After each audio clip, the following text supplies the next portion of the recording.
মাটির চুলায় মাছ ভাজি করব। আফা তেল দাও।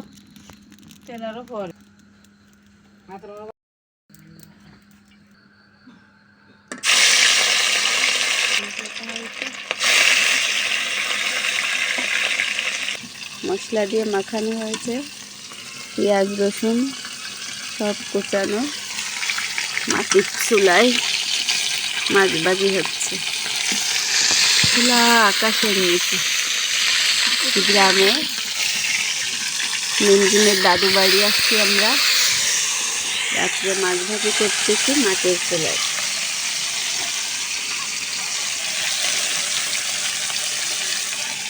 টমেটো দিয়ে ভুনা হবে। মাছ ভাজি হয়ে যাচ্ছে এক এক করে, আবারও দিয়ে দিলাম। অনেক বড় একটা রুই মাছ আমাদের বড় ভাই চাতক বাজার থেকে নিয়ে এসেছে। আমরা এখনই কাটাকাটি করে ভাজি করছি। খোলা আকাশের নিচে বসে মাছ ভাজি করছি। কত বড় বড় পিস দেখুন।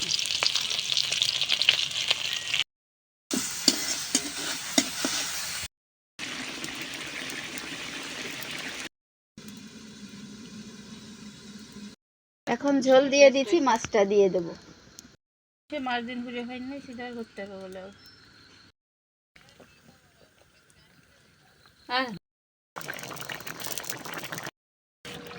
মাছ নেড়ে নেড়ে দিচ্ছে। মাছের গায়ে আঁচ লাগতেছে না, চুপিয়ার জাল মাছ নাড়তেছে, তা মাছেও টের পাচ্ছে না। কোন রকম ছুঁয়ে ছুঁয়ে। জি আপু, তো পেঁয়াজ জাল সুন্দর করে এটাকে নামিয়ে নিল। টেস্টি খাবার। আমি তো বাসায় রান্না করে। মাংস রেডি, এখন মাংস রান্না হবে। ভালোভাবে কষিয়ে নিই। মশলা কষানো হয়ে গেছে, মাংস দিয়ে দেব।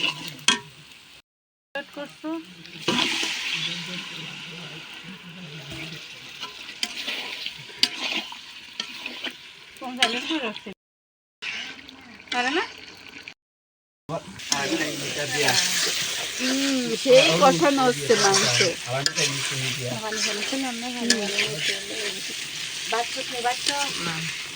পানি দিয়ে দিছি। রান্নার দর্শক আছে অনেক, আমাদের তাইজুল ভাই। তাইজুল ভাই সুন্দর করে বসেন তো। হ্যাঁ ঠিক আছে, হ্যাঁ এই তো একটু পোজ দেন সুন্দর করে।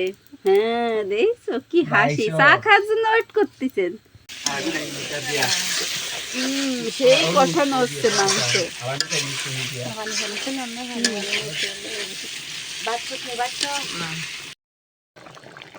রান্না করতে করতে বড় আপু আমাদের জন্য চা করে নিয়ে আসে। তাইজুল ভাই চা খাচ্ছ? তাইজুল ভাই চা কেমন হয়েছে? ভালো।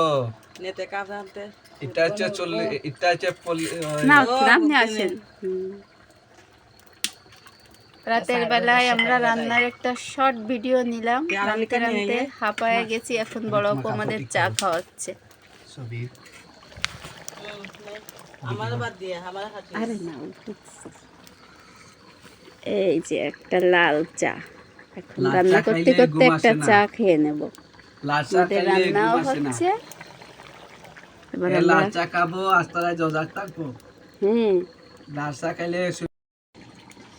চাও খাওয়া শেষ, রান্নাও শেষ।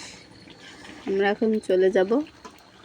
রান্না হলো আজকে খোলা আকাশের নিচে বসে রাতের রান্না রুই মাছ ভুনা আর মুরগির মাংস।